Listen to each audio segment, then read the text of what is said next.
Welcome back everybody. आज के इस वीडियो में आपसे डिस्कस करने वाला हूँ some very important multiple choice types questions that is important for your Bihar and Uttar Pradesh PGT psychology examination. आज मैं जो आपसे डिस्कस करूँगा ये सारे MCQ brain and neuro science को लेकर हैं। मैंने जो कल क्वेश्चन डिस्कस किए थे वो भी ब्रेन को लेकर थे, बट आज आपके सामने ये कुछ नए क्वेश्चन हैं। आप इन्हें सीखिए, समझिए, निश्चित ही आपकी बहुत ही हेल्प होगी। अभी मैं जो भी एमसीक्यू ला रहा हूँ ये तैयार करिए और इसके बाद आने वाले टाइम पर और भी कंटेंट लाऊंगा, मल्टीपल चॉइस क्वेश्चंस लाऊंगा, आप उनको भी तैयार करें। आप रेगुलर वीडियोस देखेंगे तो निश्चित ही आपको ऐसा एहसास होगा कि आप चीज़ों को सीख रहे हैं। खुद से पढ़िए और मेरे साथ भी जो कंटेंट है उसको देखते रहिए, या फिर आपको जहाँ से भी लगता है कि मैं चीज़ों को सीख सकता हूँ आप चीज़ों को सीखने का प्रयास करें। Consistency is most important for your exam. जब तक आपका एग्ज़ाम ना हो जाए आप कंसिस्टेंट बने रहें, किसी भी एग्ज़ाम की बात क्यों ना हो। तो आइए आज हम ब्रेन एंड न्यूरो साइंस के कुछ क्वेश्चन देखेंगे इस वीडियो में। This is the part second for the PGT psychology. So let's start. पहला क्वेश्चन आपके सामने है। Reena is telling her younger sister stories about her college time in their new home. Which part of the brain is Reena using to recall these memories? तो हमें यहाँ पर बताना है कि जो क्वेश्चन है इसमें रीना जो अपनी सिस्टर को स्टोरीज बता रही है अपने कॉलेज के टाइम पे, तो उस स्टोरीज़ को बताने में रीना अपने ब्रेन के किस हिस्से का उपयोग कर रही है हमें ये बताना है। आपके सामने ऑप्शन है thalamus, amygdala, hippocampus and medulla. ये अप्लाइड पार्ट का क्वेश्चन है, बहुत ही अमेजिंग तरीके से डिजाइन किया गया है। अगर आपने अच्छे से स्टडी किया है तो आप आसानी से आंसर दे सकते हैं। अगर थोड़ा सा एक नई ट्रिक बताने का प्रयास करूं तो आप समझने का प्रयास करना। जब भी आपके एग्ज़ाम में ऐसे क्वेश्चन आ जाए ना जिन्हें आप नहीं जानते हैं तो हमेशा ऑप्शन पर फोकस करिएगा, समझने का प्रयास करिए कि आपको ऑप्शन क्या क्या दिए गए हैं, और उसके बाद उन ऑप्शंस में ये समझने का प्रयास करिए कि कौन से ऑप्शंस का आंसर किस क्वेश्चन के लिए होता है ना। ऐसा थोड़ा सा आप सोचेंगे। मान लीजिए इसी क्वेश्चन को लेकर चलते हैं, तो अगर मैं अब पहले ऑप्शन की बात करूं थैलेमस के बारे में, तो थैलेमस यहाँ पर लिखा है। आपको याद होगा मैं आपको कल ही जो वीडियो अपलोड किया था उसमें मैंने बताया था कि थैलेमस को हम रिले स्टेशन या स्विच बोर्ड कहते हैं, जहाँ पर कोई भी सेंसरी इन्फॉर्मेशन आती है बाद में ब्रेन के दूसरे पार्ट तक पहुँचती है।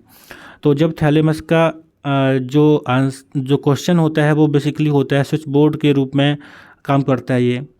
अब ये तो आंसर नहीं होगा ना, तो फर्स्ट तो आपका नहीं होने वाला है। इसके बाद मैं अगर आपसे बात करूं जैसे मान लीजिए मेडुला के बारे में, तो मेडुला के बारे में कल मैंने आपको बताया था। जो मेडुला होता है, medulla is basically heart beat, blood pressure या ब्रीदिंग या रेस्पिरेशन के लिए काम करता है। तो आपका ये भी नहीं होने वाला है। हमने दो ऑप्शन को क्रॉस कर लिया। हिप्पोकैम्पस के बारे में कल मैंने बताया था, ट्रिक भी समझाई थी। हिप्पोकैम्पस यानी कैंपस शब्द आता है जो कि इंडिकेट करता है कि हम कॉलेज में पढ़ाई किए होंगे, कुछ याद किए होंगे, मतलब मेमोरी की होंगी, वो कॉलेज की बातें परमानेंट होती हैं, है ना। तो हिप्पोकैम्पस को मैंने समझाया था कि हिप्पोकैम्पस में परमानेंट मेमोरी का क्रिएशन होता है, तो ये भी नहीं है। अब यहाँ पर एमिगडाला ऑप्शन बचा, तो ये सही होगा, है ना। मान लीजिए आपको नहीं पता था फिर भी आप इस तरह से सही आंसर पता कर सकते हैं ना।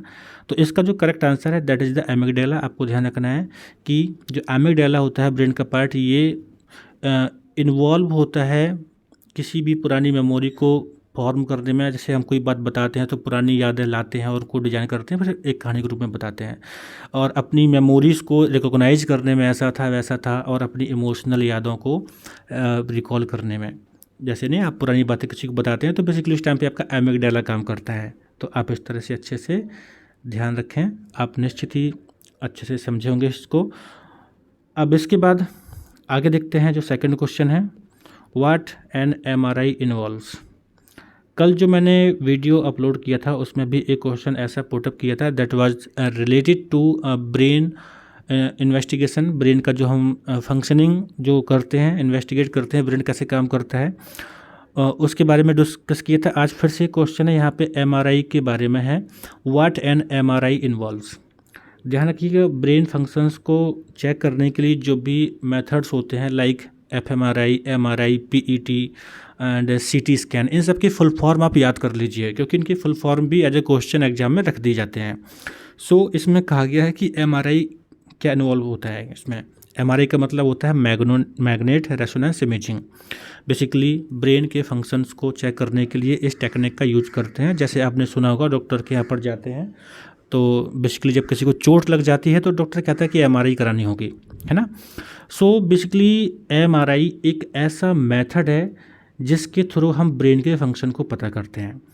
मैंने कल आपको समझाया था, मान लीजिए कि ये ब्रेन है, अगर हम यहाँ पर मान लीजिए कि ये अलग अलग पार्ट हैं ब्रेन के, ओके। तो अगर ब्रेन जब सही से फंक्शन करेगा, इसका मतलब है सारे ब्रेन के पार्ट काम कर रहे होंगे। अगर हम पर्टिकुलर किसी मेथड से हम किसी पार्ट के बारे में जानना चाहें तो हम क्या करते हैं, ब्रेन को एक मशीन में रखते हैं एंड डिपेंड करता है कि कौन सा मेथड यूज़ कर रहे हैं, तो उस मशीन में हम क्या करते हैं, पर्टिकुलर रेस को, किरणों को या फ्रिक्वेंसी को पास कराते हैं।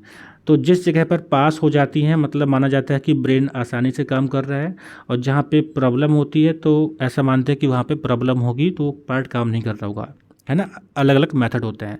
सो बेसिकली आपको ध्यान रखना है, MRI का फुल फॉर्म होता है मैग्नेट रेजोनेंस इमेजिंग, और इसमें हम क्या करते हैं, पास करते हैं नॉन हार्मफुल रेडियो फ्रिक्वेंसीज को through the brain to study brain structure. Brain की संरचना को जानने के लिए हम रेडियो फ्रिक्वेंसीज को पास कराते हैं। और MI जैसा कि मैग्नेट रेजोनेंस इमेजिंग नाम है, बेसिकली यह इस बेस पर भी काम करता है कि ब्रेन देखो बहुत अच्छे से इस चीज़ को समझने का प्रयास करिए जो बता रहा हूँ। हम सभी जानते हैं कि हमारी पूरी बॉडी में क्या होता है, ब्लड होता है। पूरी बॉडी में ब्लड होता है हम, और कह सकते हैं कि हमारे ब्रेन में भी क्या होता है, ब्लड होता है। आपको अच्छे से पता है कि ब्लड में हीमोग्लोबिन होता है, आपने सुना होगा ब्लड में क्या होता है, हीमोग्लोबिन होता है, और हीमोग्लोबिन में आयरन होता है, और आयरन मतलब लोहा, मतलब वहाँ पे मैग्नेट काम करेगा। तो अगर हम मैग्नेट की जो किरणें हैं अगर हम उसको ब्रेन से पास करेंगे तो जिस जिस जगह पर ब्लड जा रहा होगा उस सब जगह पर वो डिटेक्ट होगा, ठीक है। और अगर नहीं डिटेक्ट होगा तो मतलब वो एरिया फंक्शन नहीं कर रहा होगा। तो इस तरह से ब्रेन के स्ट्रक्चर को हम जांचने के लिए करते हैं। बहुत तरीके हैं, लंबा टाइम ले सकता हूँ उसको बताने के लिए। बेसिकली इसके बारे में वीडियो अपलोड कर चुका हूँ, तो वहाँ से देख लेना, ठीक है। ध्यान रखिएगा। एक बात यहाँ पर और बताना चाहता हूँ, एक क्वेश्चन और पूछ लिया जाता है कई बार PET के लिए। PET का मतलब होता है पॉजिट्रॉन इमिशन टोमोग्राफी। ये थोड़ा सा आप अच्छे से ध्यान रखिएगा कि जब आपके सामने एग्जाम में क्वेश्चन रखे जाते हैं ना, और मान लीजिए PET को लेकर क्वेश्चन रखा गया, पूछा गया कि PET का फुल फॉर्म क्या है, तो लिख देंगे पॉजिट्रॉन इमिशन टोमोग्राफी, फिर लिख देंगे पॉजिट्रॉन इमिशन टोपोग्राफी, फिर हो सकता है लिख देंगे पॉजिट्रॉन एक्सट्रैक्टेड टोमोग्राफी। इस तरह से अलग अलग तरीके से वो क्या करते हैं कि ऐसा ऑप्शन क्रिएट करते हैं कि हम कभी कभी जानते हुए भी कन्फ्यूजन में हो जाते हैं कि सही आंसर क्या है। जैसे मान लीजिए टोमोग्राफी लिख दिया, टोमोग्राफी और टोपोग्राफी। अब सोचिए कि इन दोनों में बहुत फ़र्क नहीं है, यहाँ पर MO है, यहाँ पर PO है, तो ऐसे क्वेश्चन तो कन्फ्यूज़ करते हैं ना। तो आप ध्यान रखना कि पॉजिट्रॉन इमिशन टोमोग्राफी होता है, टोपोग्राफी नहीं होता है। बेसिकली मैंने खुद ही इस सिचुएशन को फेस किया था, तो थोड़ा अच्छे से मुझे ये चीज़ याद है, तो आप इसका भी ध्यान रखिएगा। और हाँ, ध्यान रखना है कि जो PET जो मेथड है ब्रेन के फंक्शन को चेक करने का, पॉजिट्रॉन इमिशन टोमोग्राफी, इसमें क्या होता है कि इसमें रेडियो एक्टिव सॉल्यूशन को ब्लड स्ट्रीम में डाल देते हैं, उसके बाद स्कैन करते हैं। तो अगर इंडिकेशन होता है रेडियो एक्टिव सब्सटेंस का पूरे ब्रेन में, तो पता चलता है कि यहाँ सब कुछ ठीक है। जहाँ जहाँ पे रेडियो एक्टिव सब्सटेंस नहीं पहुँचेगा तो पता चलेगा वहाँ पे गड़बड़ है। तो ये मेथड है, ठीक है। ध्यान रखिए, अच्छा क्वेश्चन था। तो इसका जो भी क्वेश्चन का आंसर है वो ये पहला आंसर होगा। इसके बाद अगला क्वेश्चन है, what is involved in visual and auditory reflexes such as automatically turning your head towards a noise. आपने देखा होगा ना कि कभी कभी क्या होता है कि हम रास्ते में जा रहे हैं, अचानक से हम सर को घुमाते हैं किसी शोर को सुनने के लिए, मतलब हमें सुनाई देता है शोर, हम अचानक से मुड़ जाते हैं। रिफ्लेक्स का मतलब होता है बेसिकली जो अचानक से कुछ होता है। जैसे आपने देखा ना, जब आप खाना बनाते हैं तो कभी अचानक से गर्म जो तवा होता है रोटी सेकने वाला, वो टच हो जाए तो कितने स्पीड से हमारा हाथ दूर होता है। या प्रेस जो कपड़ों पे करते हैं, वो टच हो जाए गर्म तो कितने दूर जल्दी से हाथ को दूर करते हैं। बेसिकली रिफ्लेक्स होता है, बहुत ही फास्ट होता है। तो ऐसी अचानक से कभी कभी हम ना कुछ सुनते हैं, कुछ देखते हैं अचानक से, तो बताना है कि ये बेसिकली किसके थ्रू होता है। ठीक है, तो हमें यहाँ पर ध्यान रखना है, इसका जो करेक्ट आंसर है that is the mid brain. Mid brain हमारे विजुअल और ऑडिटरी रिफ्लेक्स के लिए काम करता है, यानी जो हम अचानक से देखते हैं या जो अचानक से सुनते हैं, विजुअल और ऑडिटरी रिफ्लेक्स हमारे मिड ब्रेन से कंट्रोल होते हैं। ये अच्छे से ध्यान रखना है। हिंड ब्रेन की बात करूं, जो पीछे वाला हिस्सा होता है हिंड ब्रेन, इसमें पोन्स, मेड्यूला, सेरिबेलम होते हैं। आपको बता चुका था पोन्स के बारे में। जो पोन्स होते हैं आपके स्लीप अराउजल के लिए काम करता है। मेड्यूला के बारे में अभी बताया था, हार्ट रेट और ब्लड रेस्पिरेशन के लिए काम करता है। और सेरिबेलम बैलेंस के लिए काम करता है। फोर ब्रेन आपके ब्रेन का आगे वाला हिस्सा होता है। ये बेसिकली बहुत सारे मल्टीपल टास्क के लिए काम करता है। हम कह सकते हैं कि मेमोरी और लर्निंग के लिए काम करता है। और सोमेटो सेंसरी जो कॉर्टेक्स होता है, बेसिकली जो मोटर कॉर्टेक्स भी कह सकते हैं इसको, तो ये हमारे जो भी बॉडली मूवमेंट होते हैं, इन वॉल्यूंटरी मूवमेंट, हम जब कुछ करते हैं, मतलब जैसे चलना है हमको, उठना बैठना है, तो ये सोमेटो सेंसरी कॉर्टेक्स के द्वारा कंट्रोल होते हैं। यहाँ पर एक एक बात जो मैं कह रहा हूँ सभी चीज़ें आपके लिए बहुत इंपॉर्टेंट हैं। सीखिए, समझिए, नोट डाउन करिएगा, अपनी मेमोरी को बढ़ाइएगा। तो इस क्वेश्चन का आंसर था आपका मिड ब्रेन। इसके बाद यहाँ पर अगला जो क्वेश्चन है, इसमें कहा गया है Shyam has recovered from extensive injury to his left cerebral hemisphere and has continued his career, his occupation is most likely. Shyam अपने बाएं मस्तिष्क गोलार्ध में लगी व्यापक चोट से उबर गए हैं और अपना करियर जारी रखा है। अब बताना है कि उसका व्यवसाय क्या हो सकता है, उसकी संभावना क्या है उसके बिजनेस की। आप सोचेंगे ये कैसा क्वेश्चन है, कैसे डिजाइन कर लिया। तो इसको समझने के लिए थोड़ा सा मैं आपको कुछ समझाना चाहता हूँ। देखिए, हमारा जो ब्रेन होता है, हम ब्रेन को 2 पार्ट्स में स्टडी करते हैं, left hemisphere and right hemisphere. हमें ध्यान रखना है कि हमारा लेफ्ट हेमिस्फीयर अलग तरीके से काम करता है और हमारा राइट हेमिस्फीयर अलग तरीके से काम करता है। हमारे लेफ्ट हेमिस्फीयर से हमको लर्निंग होती है या नॉलेज होती है एनालिटिकल थॉट की, डिटेल ओरिएंटेड परसेप्शन की, या ऑर्डर सीक्वेंस के बारे में नॉलेज होती है। रीजनल थॉट होते हैं, verbal, cautious, planning, math, science, logic. Right field vision या राइट साइड मोटर स्किल्स जो होती हैं हमारी, ये लेफ्ट ब्रेन से कंट्रोल होती हैं। और राइट ब्रेन से होता है हमारी जो इंट्यूसिव थॉट होता है, holistic perception, random sequence, emotional thought, non verbal, adventurous impulse, creative art की चीज़ें हैं, इमेजिनेशन की चीज़ें हैं। और जो आपका लेफ्ट विजन फील्ड होता है वो आपका राइट ब्रेन से कंट्रोल होता है।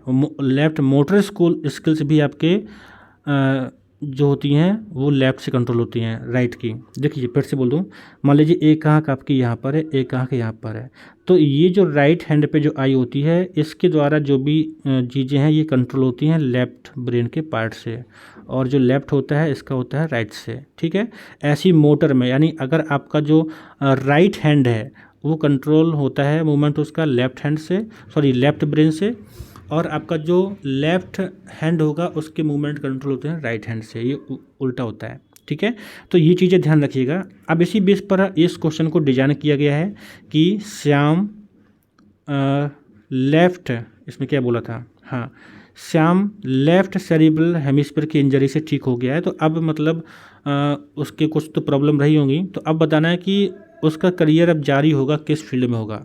तो बेसिकली हमको ये बताना है। तो इसका जो करेक्ट आंसर है that is the graphic test. ठीक है, सॉरी, ग्राफिक आर्टिस्ट।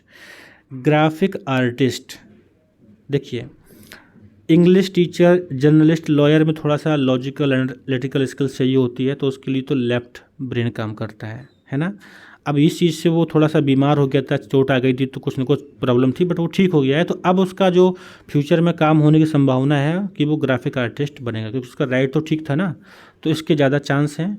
और ये आपका इस तरह से ये ऑप्शन आपका सही होगा। ये थोड़ा सा हाई लेवल का क्वेश्चन है, आप ध्यान रखिएगा। इस तरह से हम आगे बढ़ते हैं। अगला क्वेश्चन देखते हैं जिसमें कहा गया है which of the following is not controlled by the hypothalamus. हमें बताना है कि कौन सा ऐसा है जिसमें हाइपोथैलेमस के द्वारा कंट्रोल नहीं होता है। अच्छा क्वेश्चन है, इसके बारे में कल बताया था। सीधा बताना चाहूँगा, sex, eating and drinking, motivation, ये चीज़ें आपकी हैं कंट्रोल हाइपोथैलेमस से, लेकिन बैलेंस एंड कोऑर्डिनेशन इससे नहीं होता, वो सेरिबेलम से होता है। तो आपका ये आंसर होगा, ठीक है। तो ये अच्छा क्वेश्चन था। अगले क्वेश्चन पर आते हैं। यहाँ पर पूछा गया है निम्नलिखित में से कौन सा लिम्बिक सिस्टम का हिस्सा नहीं है। हमको बताना है कि कौन सा लिम्बिक सिस्टम का हिस्सा नहीं है। तो हमें पहले पता होना चाहिए कि लिम्बिक सिस्टम क्या होता है। आपको ध्यान रखना है, लिम्बिक सिस्टम में आपके आता है हाइपोथैलेमस, थैलेमस, एमिगडाला और हिप्पोकैम्पस, यानी 4 पार्ट, थैलेमस, हाइपोथैलेमस, एमिगडाला और यहाँ पे पीछे हिप्पोकैम्पस। तो ये जो चीज़ें हैं, हिप्पोकैम्पस यहाँ पर है, ये आपके बेसिकली लिम्बिक सिस्टम में आते हैं। तो हम अगर ऑप्शन में देखेंगे तो हाइपोथैलेमस, थैलेमस और एमिगडाला ये दिए गए हैं, और चौथा जो पार्ट है लिम्बिक सिस्टम का उसमें आता है हिप्पोकैम्पस। तो सेरिबेलम एक ऐसा ऑप्शन है जो कि लिम्बिक सिस्टम में नहीं आता है। तो आसान सा है, ऐसे इसको आप याद कर सकते हैं। इसके बाद जो अगला क्वेश्चन है, Wernicke's area is located on which lobe of the brain. देखो कल क्वेश्चन भी इससे संबंधित था, वहाँ पर डिस्कस किया था कि वर्निक्स एरिया का काम क्या होता है। मैंने आपसे ब्रोकास एरिया के बारे में बात की थी, है ना।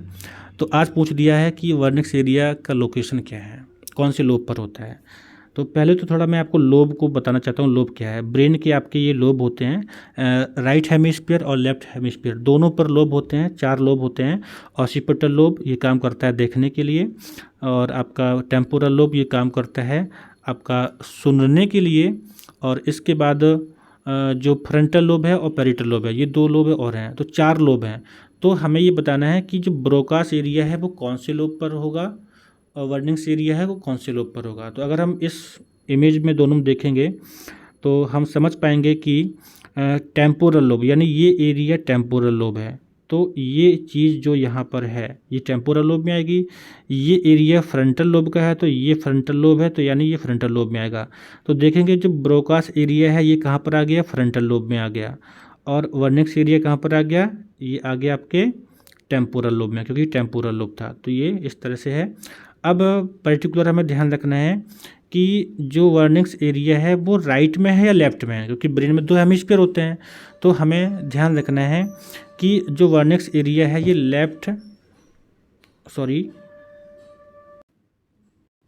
इस क्वेश्चन में जो ये वर्निक्स एरिया है ये कहाँ पर होगा, ये आपके लेफ्ट टेम्पोरल लोब में होता है। कहाँ पे, लेफ्ट टेम्पोरल लोब में। और जो ब्रोका एरिया होता है वो होता है फ्रंटल लोब में, ये ध्यान रखिएगा। अच्छा, ब्रोका और वर्निक्स से एक क्वेश्चन और बताना चाहता हूँ। ब्रोका और वर्निक्स 2 कंडीशन है।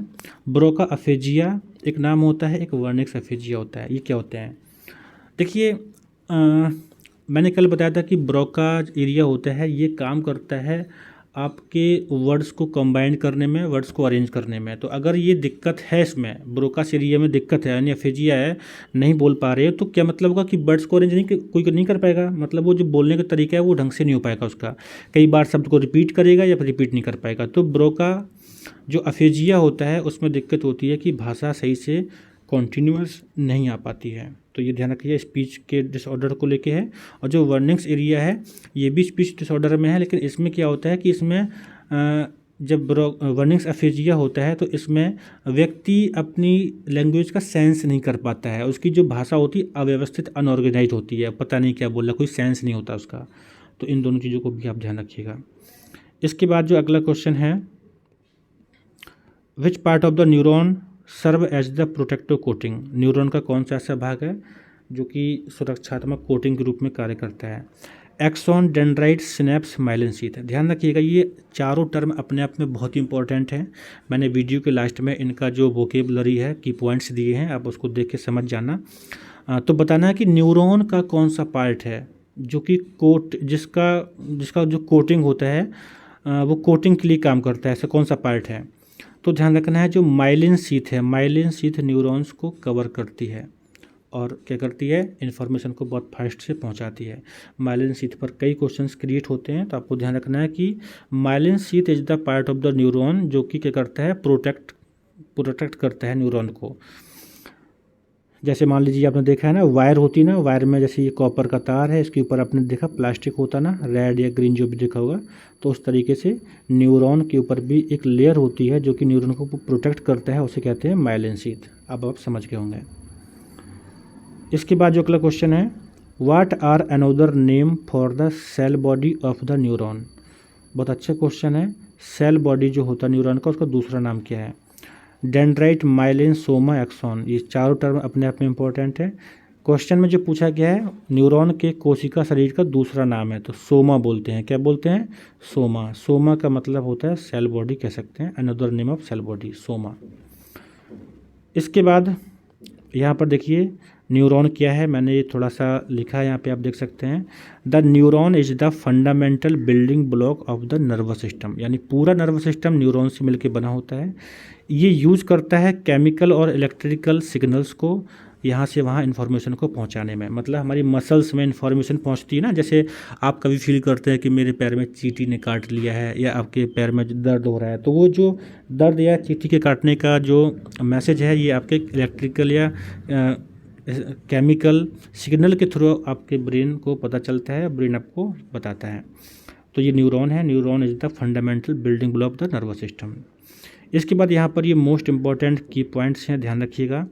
ये क्या है, इनको समझ लीजिए।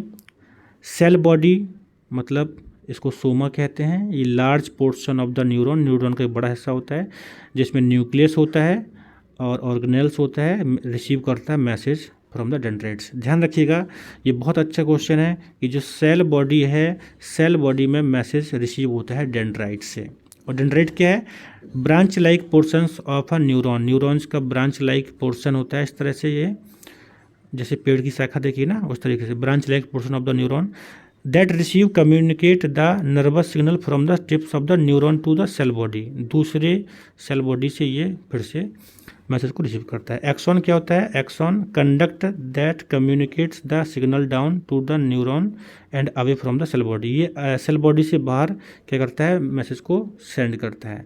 माइलिन शीथ जो बताया था, ये एक lipid fat based insulation coating होती है जिसको Schwann cells that stop the leaking of the electrical signal. मतलब कि जो न्यूरॉन होता है उसमें जो इन्फॉर्मेशन जाती है उसको लीक होने से रोकता है और आसानी से पहुंचाता है, यानी स्पीड करने में भी हेल्प करता है। जब व्यक्ति ओल्ड हो जाता है तो उसके जो नर्व्स होते हैं वहाँ पर माइलिन शीथ की कमी हो जाती है, तो उनकी फंक्शनिंग देखिए ना अच्छे से नहीं होती, क्योंकि जब मैसेज का जो प्रोसेस है बॉडी में यहाँ से वहाँ पहुँचने का वो फास्ट नहीं होगा तो इंसान फास्ट काम भी नहीं कर पाएगा, है ना। बूढ़े लोगों को देखा ना, आराम से उठते हैं बैठते हैं, क्योंकि वो उस टाइम पे ना माइलिन शीथ डिके हो चुकी होती है, कमज़ोर हो चुकी होती है।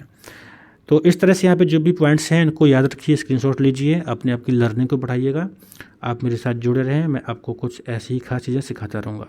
Thank you for watching this video. मिलते हैं अगले वीडियो में।